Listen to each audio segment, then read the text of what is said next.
ಭದ್ರಾ ಜಲಾಶಯಕ್ಕೆ ವರುಣ ಜೀವಕಳೆ ನೀಡಿದ್ದಾನೆ.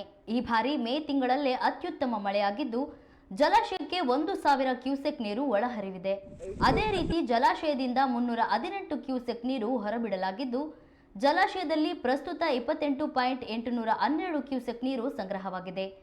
ಜಲಾಶಯದ ನೀರಿನ ಸಂಗ್ರಹಣಾ ಸಾಮರ್ಥ್ಯ 71.55 ಟಿಎಂಸಿ ಇದ್ದು ಕಳೆದ ವರ್ಷ ಜೂನ್ ಪ್ರಾರಂಭದಲ್ಲಿ 14.372 ಟಿಎಂಸಿ ನೀರು ಸಂಗ್ರಹವಾಗಿತ್ತು.